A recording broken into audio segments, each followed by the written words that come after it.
Okay, so I've installed my second rail so the base is completely assembled. So the next thing we need to do is attach that base to the underside of my bench top. Okay, so to do that we're going to need a few things. We're going to need a tape measure. We're going to need a pencil. We're going to need our hand drill again, this time with a 1/4 inch diameter bit. We're going to need I'm going to use my power driver again. You don't absolutely need it. With a 9/16 inch socket. You will want a 9/16 inch socket and ratchet, and I'm going to use the last of my hardware. Okay, so I've turned the base upside down so it's standing on its mounting blocks on the underside of my bench top. Okay, and to give myself better access to the areas I'll be working in, I want to raise the legs up.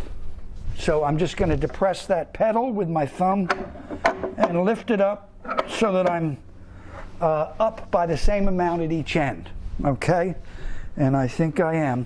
Okay, now I want to use my tape measure to position my base relative to the top.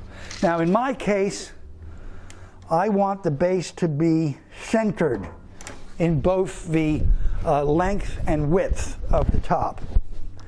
Though your top is unique and this position may not work for yours. Remember, if you've got vices attached to your top, you know, they need to be they need to have the room they need. I mean, maybe you've got a vise at one end of the bench and no vise at the other end. It would be fine to position your base closer to the empty end. Just keep your own situation in mind when positioning the base. But when you have it perfectly positioned for your situation, record that position by tracing around the ends of your mounting blocks. Excuse me. Like so. We're going to need to slide the base to one side to do our drilling. And this is going to allow us to put it right back into our perfect position. So give yourself those marks like so. And now I need to mark the holes themselves. All right? So I'm just going to drop the pencil through the hole and twirl it around.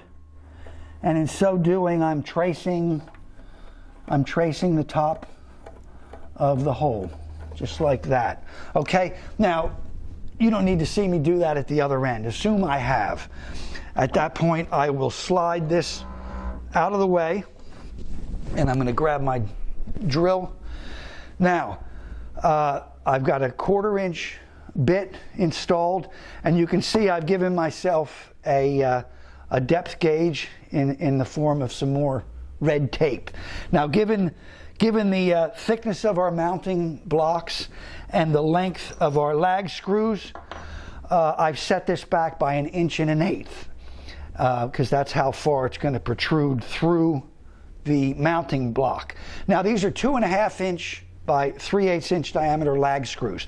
They'll work fine with this top, which is 1 3/4 inches thick.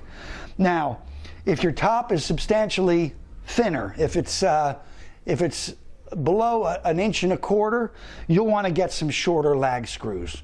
But you can get those at any home center or any hardware store for a few cents. Okay, but I'm ready to drill my holes, so I've got my circular mark out, and I'm going to carefully drill right in the center and to the prescribed depth. There we go. Same thing here.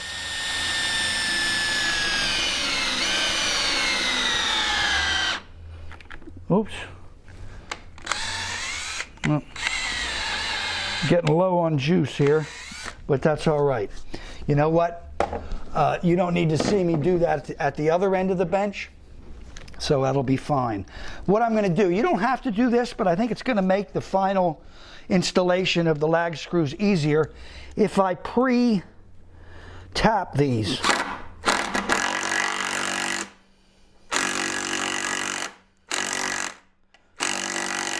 Okay, I want to get them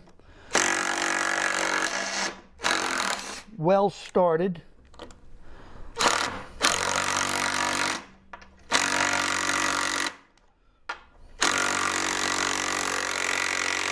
Like so.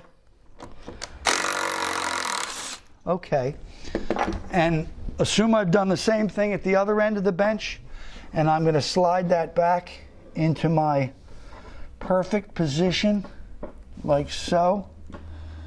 And now I can I'm going to put a washer on 2 of these lag screws, and I will install them, and those holes should line up perfectly, of course.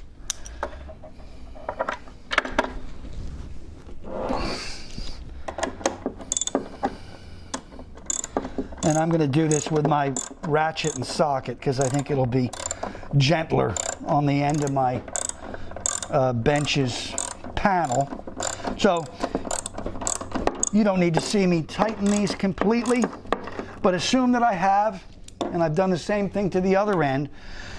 Before I flip this onto the floor, I need to loosen these lag screws. Remember, we tighten them so that the mounting blocks were held firmly in their proper position. But before we flip it over, we want to loosen these. If we don't, our bench will not adjust properly. And just loosen them until that washer moves, okay? Once the washer can move, you're good. So I'll do that at the other end, and then we're ready to flip the bench onto the floor, and I'll show you how it works.